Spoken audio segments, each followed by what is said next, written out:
নমস্কাৰ, মোৰ নাম শ্ৰীমতী তুলিকা দাস। মই লুণপুৰীয়া কৈৱৰ্ত গাঁৱৰ পৰা আহিছোঁ। মই লুণপুৰীয়া প্ৰাথমিক বিদ্যালয়ৰ ৩য় শ্ৰেণীৰ ছাত্ৰী।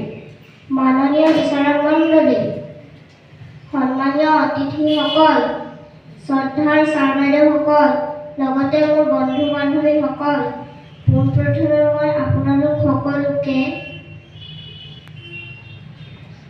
ইংৰাজী নৱবৰ্ষৰ আন্তৰিক শুভেচ্ছা জ্ঞাপন জনাইছোঁ।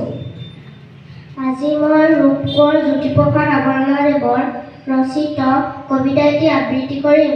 কবিতাটিৰ শিৰোনাম অকণমানি গান। অকণমানি গান। মা, মই আজি সোণমৰণৰ সপোন দেখিলোঁ। তোৰ আঙঠিৰ ৰঙা বাখৰ পাখি পিন্ধি উৰা দেখিলোঁ।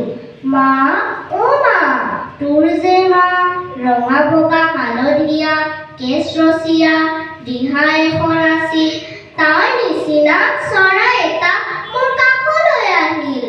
মা, অ' মা, মই তোক বুলিলে সি কুটুক কুটুক কৰে আৰু ঘূৰ বুলিলে লৰ মাৰি গৈ ফুৰ ফুৰকৈ উৰে।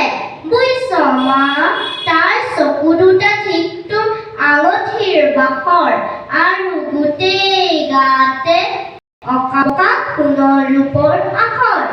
ধন্যবাদ।